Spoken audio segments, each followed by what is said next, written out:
¿Cómo altera a la fotografía el título, pies de fotografía o cualquier texto que se agregue a una fotografía? Hoy lo platicaremos en este video. Hola, mi nombre es Óscar Colorado. Soy catedrático de fotografía avanzada en la Universidad Panamericana de la Ciudad de México. Este es el segundo video donde trato sobre la relación entre texto y fotografía. En esta ocasión hablaré sobre hacer fotografías de carteles. ¿Qué diferencia hay entre un ensayo literario ilustrado o un fotoensayo? Desde luego hablaremos de las marcas de agua y el plato fuerte son los títulos, cómo alteran estos textos a nuestra fotografía. Hablemos ahora de la fotografía de carteles. Aquí, por ejemplo, tenemos este cartel, típico cartel humorístico. Entonces, sí, puede ser simpático y recogemos la anécdota. Entonces, nuestra fotografía es una gran fotografía, es una fotografía que vale muchísimo desde el punto de vista fotográfico. Gráfico, realmente no. Realmente lo que descansa es una anécdota. Ahora bien, en cierta medida, hacer fotografías de carteles nos habla de qué ocurre cuando incluimos el arte de alguien más dentro de nuestro arte fotográfico. Las implicaciones son muy distintas. En este caso, en el registro de carteles, a veces nos puede llamar la atención un cartel en sí mismo y lo queremos documentar, así como documentamos graffiti y otras cosas.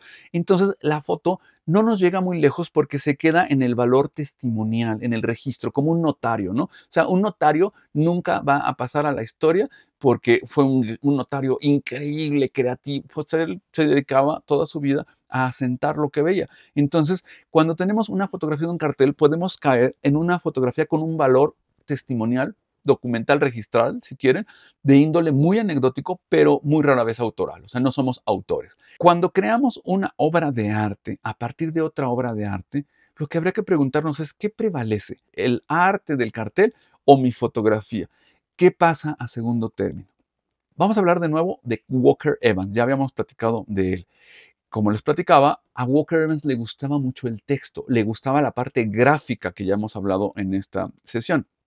Pero también, por ejemplo, en esta fotografía se combina el tema de el cifrado gráfico de la fotografía de calle donde ocurre algo extraño y desde luego una fotografía de esto que dice un texto que dice dañado y que habla en una época cuando se da la Gran Depresión de Estados Unidos, nos habla de una nación dañada y lo integra Walker Evans con los sinsabores que puede tener el cifrado y descifrado del idioma.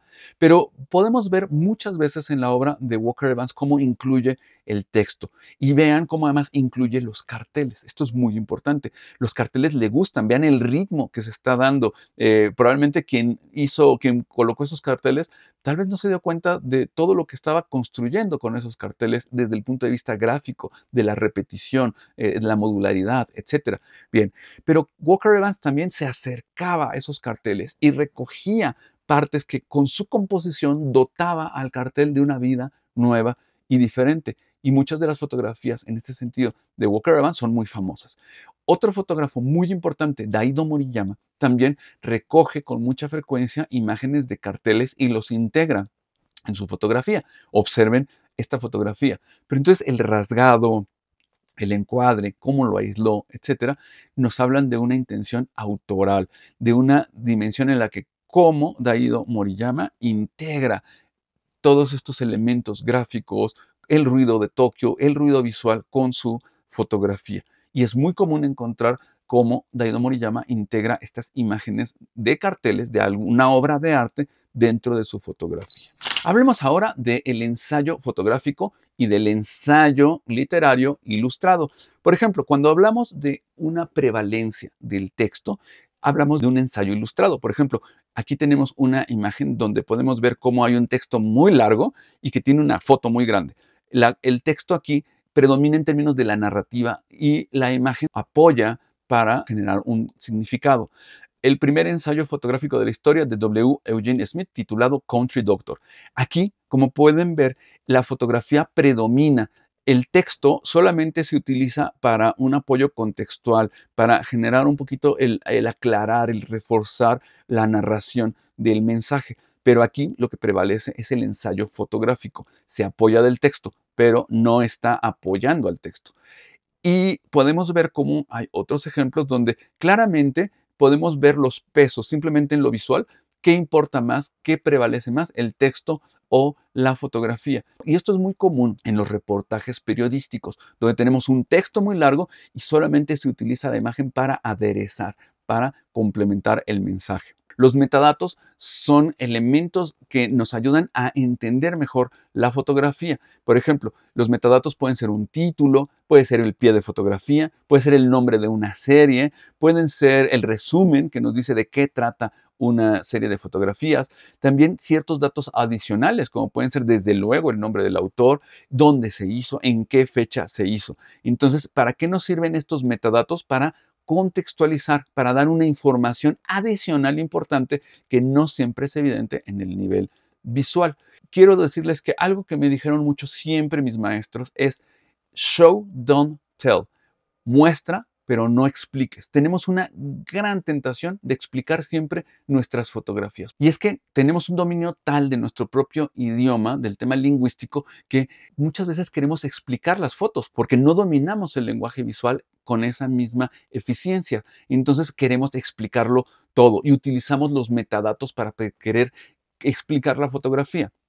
Pero la idea que me dicen mis maestros es muy importante. Primero resuelve muy bien tu imagen y luego le puedes agregar otras cosas. No al revés. No generes un gran título con una gran información y después una fotografía pobre. Y a veces incluso se puede cometer el error de tener una gran fotografía y ensuciarla, si quieren, un poco con demasiado texto. Vamos a ver esta imagen. Esta imagen creo que puede ser importante, interesante en el término gráfico, en lo simbólico. ¿De qué trata esta foto? ¿De qué va? Bueno, pues esta fotografía que ganó el gran premio de la World Press Photo de este año, pues nuestro autor nos da, Mohamed Salem, nos cuenta en su historia original este título que es Una mujer palestina abraza el cuerpo de su sobrina. Muchísimo contexto ya simplemente en el texto. Pero la explicación que da es enorme sobre el texto. Entonces, realmente ya no es un pie de foto, ya nos está contando una historia. Entonces, ¿qué es lo que está presentando el autor? ¿Una super explicación o una fotografía? La fotografía sola era suficiente y a lo mejor quizá el título sí que podría haber ayudado a tener un poco de contexto, pero teníamos una imagen lo suficientemente poderosa para no tener que dar tanta explicación. Entonces, vamos a hablar ahora de los títulos. Las funciones del título nos van a dar varias posibilidades. Una es proporcionar contexto. El título puede informar al espectador, le da ubicación, el momento donde se hizo la foto, qué sujetos aparecen en ella. También el título puede añadir una capa narrativa. Un título puede expandir la historia que la imagen está contando. Simplemente utilizamos como trampolín la imagen y la llevamos más allá. Desde luego, el título puede evocar emoción, puede provocar una respuesta emocional, una respuesta específica como curiosidad, como tristeza, como sorpresa o incluso alegría. También tenemos la función de dirigir a la interpretación. A veces sí queremos dirigir muy claramente el mensaje y que la gente interprete lo que nosotros queremos interpretar. Podemos tener una narrativa cerrada donde yo digo qué quiero que se vea. Entonces, cuando se incluye el título, el fotógrafo influye mucho en cómo se interpreta la imagen. Y esto puede ser útil en ciertas obras, también en obras abstractas, como para poder decir de qué trata. Y en estas obras donde el significado no es tan claro, lo podemos hacer. Y también podemos crear interés o podemos crear intriga, dar la atención a través de la imagen. Y también, desde luego, una función fundamental, la catalogación, la identificación. Nos ayuda el título a identificar y referenciar fácilmente fotografías específicas de un cierto autor. También sirve para reclamar la autoría de derechos, es decir, quién es el dueño de esa fotografía. Los títulos alteran el significado de la fotografía. Vamos a ver una fotografía, la misma fotografía, y vamos a ver cómo en cada momento, con títulos diferentes, se altera el sentido simbólico, el sentido de significado de la fotografía. Vamos a ver y vamos a platicar de las tipologías de títulos, tipos de títulos al mismo tiempo. Primer asunto, el título tautológico. Es la foto de una flor y le ponemos de título flor. Es como si hacemos la foto de un perro y le ponemos perro. Estos títulos tautológicos no sirven realmente de nada, porque lo que está ahí es evidente. Entonces, el primer título en el que habría que preguntarse, bueno, ¿realmente le tengo que poner ese título a la flor flor, al perro perro, al coche coche? es un título que se repite. Hay títulos de información superflua. Ya tenemos el título, pero también podemos poner un pequeño pie que nos da información que no es útil. Por ejemplo, se llama flor. Pues sí, tengo una flor. ¿Y qué dice la descripción? Las flores son muy bonitas. A veces tienen olores, otras no. Las hay de muchos colores, pero esta es blanca. Bueno, esto parece una descripción para un niño de 4 años, pero esto es información para un adulto superflua. Luego tenemos el título informativo.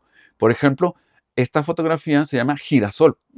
A lo mejor todos ubicamos un girasol, pero una flor más exótica, no sabemos de qué va, y tener el nombre ya nos ayuda a tener más información y decir, mira, esta es una fotografía de tal flor.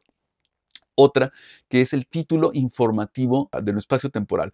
Por ejemplo, hay quien dice, no le quiero poner título, nada más le pongo Ciudad de México 2024. Bueno, esa es una posibilidad. También importante, hay que tener cierto cuidado porque cuando no le ponemos título a una fotografía, la gente le acaba poniendo un apodo. Esto se ve muchísimo cuando uno está armando la curaduría, el comisariado, la puesta en muro de un conjunto de fotografías, cuando quienes las están colgando, etcétera, dicen, pásame la del perrito, pásame la de la flor, etcétera. Entonces la gente le pone apodos o le pone nombres. Entonces aquí habría que preguntarse, ¿queremos que le pongan un nombre o yo se lo pongo? Pero esa es otra historia. Podemos tener un título científico, Elianthus annus. Ok, ese es el nombre científico de un girasol. Y esto le da otra capa distinta al sentido de la fotografía. Desde luego, también podemos ponerle un título artístico, un título simbólico. ¿Qué pasa si yo le pongo Pesadilla Noruega a esta flor? De la serie Demonios y Locura de 2024. Bueno, entonces esto cambia totalmente distinto, porque es una pesadilla y porque es en Noruega, será porque no hay flores, todo lo que quieran. Aquí yo sí quiero hacer una nota importante de cuidado con lo que yo le llamo la pirotecnia verborreica. Es cuando uno quiere una fotografía que no es tan sólida ni tan fuerte, querer vestirla con una cantidad de rollo, de verborrea, es que en esta fotografía yo estoy reflexionando sobre la existencia posmoderna en el momento postindustrial, hiperpunk. Esto no dice nada y es muy triste ver una fotografía pobre que se quiere arreglar con un texto muy complejo. Entonces, cuidado con la pesadilla noruega, con la pirotecnia verborreica. Mejor generar una fotografía potente y ya después vemos qué hacemos con el título. Otro título, el catalogatorio. Flor número 27. Pues es que hubo antes otras 26 fotografías y esto nos ayuda a ir llevando una secuencia de qué número de foto pertenece a una serie, ¿no? Bueno, otra, el título periodístico. Fíjense, aquí voy a trabajar dos cosas, el título y el pie de foto, que voy a hablar un poco más adelante. La resiliencia bajo el sol. Un girasol solitario en el epicentro de la recuperación de Chernobyl. Caray, a ver. Bueno, aquí el pie de fotografía nos va a dar mucha información importante. Durante el desastre de Chernobyl, debido a la habilidad llamada fitorremediación, se plantaron girasoles para ayudar a absorber y eliminar los radionucleidos del agua y del suelo. Ok. No es solamente la foto de un girasol. Aquí ya nos estamos enterando de una historia que habla de que los girasoles ayudan a limpiar el suelo y se utilizaron alrededor de Chernobyl para tratar de limpiar la radiación. Este es un título periodístico, parte de una historia. También tenemos la posibilidad de no ponerle ningún título. Silencio total. Y bueno, a mí alguien me decía que el que calla otorga. Y jurídicamente, por ejemplo, el que calla no dice nada. No ponerle título de ningún tipo, pues ya está.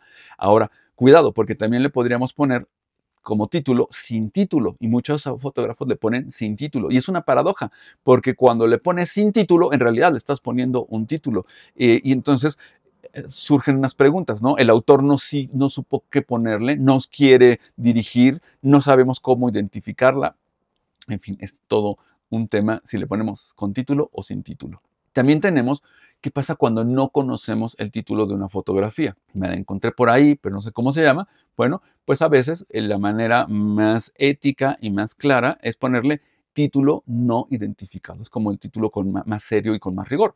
No conozco el título, entonces le pongo título no identificado. Igual, si no conozco el autor, le puedo poner título no identificado o título y autor no identificados. Y vamos a hablar ahora de los pies de fotografía. ese texto adicional. Ya habíamos mostrado algo sobre los títulos y les había dicho que anticipaba el tema del pie de fotografía. Bueno, pues aquí lo que tenemos son detalles más específicos sobre lo que está ocurriendo en la imagen. Quién aparece en ella, qué está haciendo, dónde está ocurriendo, etcétera. Entonces, esto se usa mucho, mucho, mucho en la fotografía periodística y en buena medida en la fotografía documental. Vamos a analizar un poquito más a fondo esto. Veamos cómo, por ejemplo, aquí tenemos una portada de periódico, una fotografía, y ahí, sin ese contexto, no nos enteramos de, bueno, ¿quién será ese hombre? Bueno, pues es Felipe de Jesús Gallo, de la Agencia de Investigación Criminal de la Fiscalía General de la República. Uy, allí ya empezamos a tener más información sobre quién es esta persona. A ver, vamos a ver esta fotografía. ¿De qué trata la fotografía? ¿Qué nos quiere mostrar? ¿Quiénes están ocurriendo ahí? A ver, esta es una imagen que puede ser pues muy evocadora, etcétera, pero estamos hablando de una fotografía informativa. Nos informa la foto en sí misma. Una imagen dice más que 1000 palabras. Ese es un engaño que a veces podemos tomarnos esa falacia de una imagen habla más que 1000 palabras. No siempre. Vamos a ver cómo se contextualiza y recontextualiza esta imagen.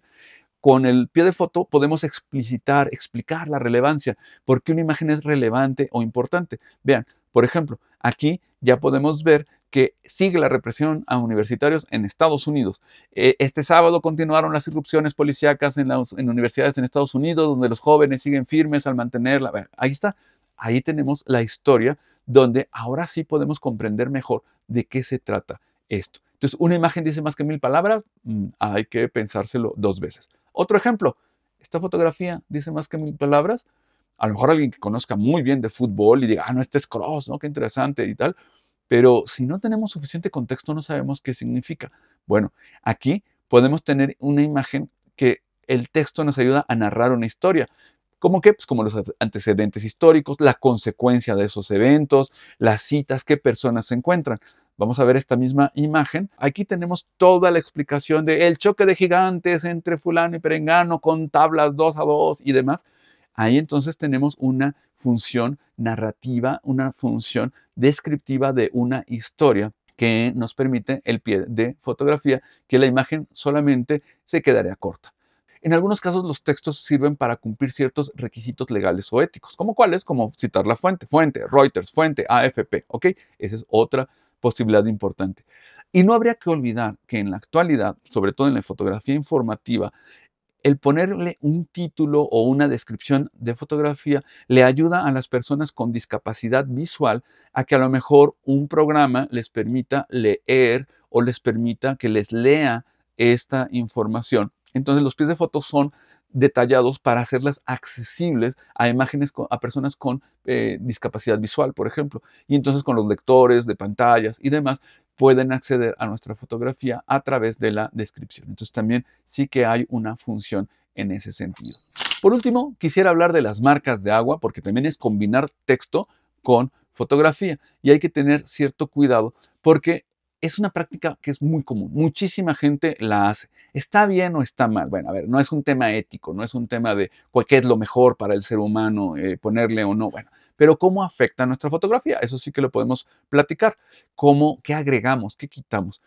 Primero que nada es por qué hay personas que le ponen watermarks, que le ponen marcas de agua a sus fotografías. Bueno, pues hay buenos motivos, ¿no? Una es que nos sentimos orgullosos de nuestra foto y así como Van Gogh y Rembrandt firmaban sus obras, pues nosotros tenemos esa necesidad de firmarla y queremos firmarla. Esa es una primera razón. Otra que es muy común y que, bueno, es una historia, es tenemos miedo a que nos roben nuestra imagen. Decimos, no, le voy a poner la marca de agua para que no me la vayan a robar en internet.